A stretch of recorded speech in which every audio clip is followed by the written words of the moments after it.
कोलकाता की आरजीकर अस्पताल के ट्रेनी लेडी डॉक्टर के साथ रेप और फिर उसकी हत्या मामले को सीबीआई जल्द से जल्द हल करना चाहती है। इसके लिए जांच एजेंसी आरोपी संजय रॉय के दिमाग को डिकोड करने का प्रयास कर रही है। सीबीआई ने पहले मनोवैज्ञानिक टेस्ट का सहारा लिया था, जिससे संजय रॉय के स्वभाव और उसकी मानसिक स्थिति के बारे में पता किया। इस बीच अब खबर ये भी आ रही है कि मामले की जांच में सीबीआई को आरोपी के पॉलीग्राफ टेस्ट की अनुमति मिल गई है और जल्द ही ये किया जा सकता है। ऐसे में सवाल उठता है कि आखिर ये पॉलीग्राफी टेस्ट क्या है और इसे कैसे किया जाता है।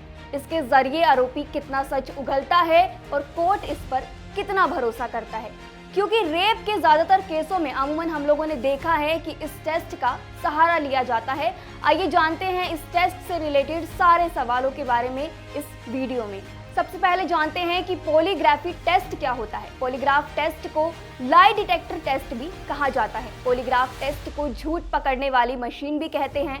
इसका इस्तेमाल ये पता लगाने के लिए किया जाता है कि कोई व्यक्ति झूठ बोल रहा है या नहीं। जब इस टेस्ट में किसी से सवाल पूछे जाते हैं तो मशीन उस व्यक्ति की धड़कन और सांस लेने की गति को मापती है। झूठ पकड़ने वाली मशीन के नतीजों पर पूरी तरह से भरोसा नहीं किया जा सकता। कई बार ये गलत भी हो जाती है और इंसान की भावनाएं भी इस मशीन के नतीजों को बदल सकती हैं। इसके अलावा कई शातिर अपराधी शरीर की गतिविधियों को कंट्रोल कर झूठ बोल सकते हैं, जिसे आसानी से पकड़ा नहीं जा सकता। इसलिए अदालतों में सबूत के रूप में इसे स्वीकार नहीं किया जाता है। कोलकाता रेप और मर्डर केस में सीबीआई की जांच पूरी तरह से संजय रॉय पर टिकी हुई है। पुलिस और सीबीआई के सामने उसने गुनाह कबूल किया है, लेकिन गुनाह क्यों किया? क्या संजय रॉय के अलावा भी इस केस में कोई शामिल है? संजय ने पीड़िता के साथ इतनी बर्बरता क्यों की?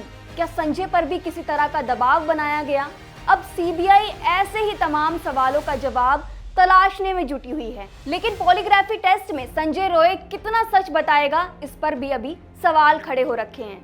आइए जानते हैं कि ये पॉलीग्राफी टेस्ट होता कैसे है। पॉलीग्राफ मशीन यानी झूठ पकड़ने वाली मशीन में अलग अलग तरह के उपकरण होते हैं। इन उपकरणों को आरोपी के हाथ और सीने से जोड़ा जाता है। जब आरोपी से सवाल पूछे जाते हैं तो ये उपकरण उसकी धड़कन, ब्लड प्रेशर और सांस लेने की गति को मापते हैं।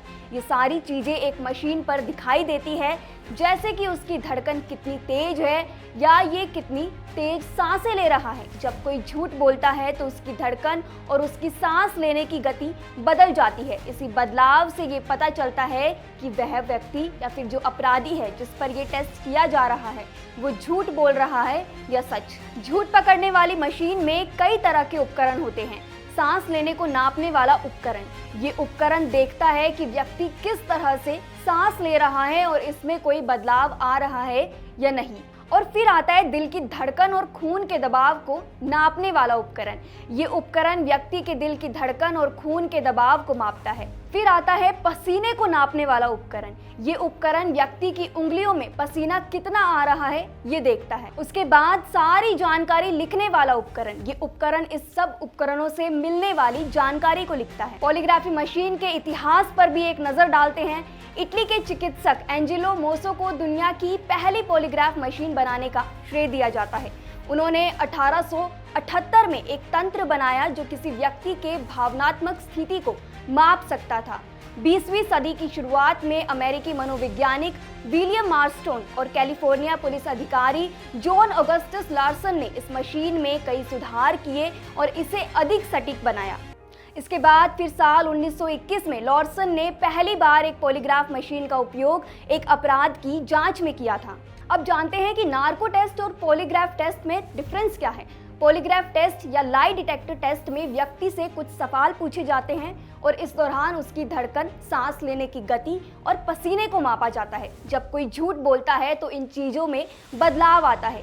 वहीं नार्को टेस्ट में व्यक्ति को एक दवाई दी जाती है जिससे वह बेहोश हो जाता है, लेकिन उसका दिमाग काम करता रहता है। इस दौरान उससे सवाल पूछे जाते हैं और ये सच बता देता है। हालांकि भारत में पॉलीग्राफ टेस्ट या फिर नार्को टेस्ट को करने के लिए कोर्ट से परमिशन लेनी पड़ती है।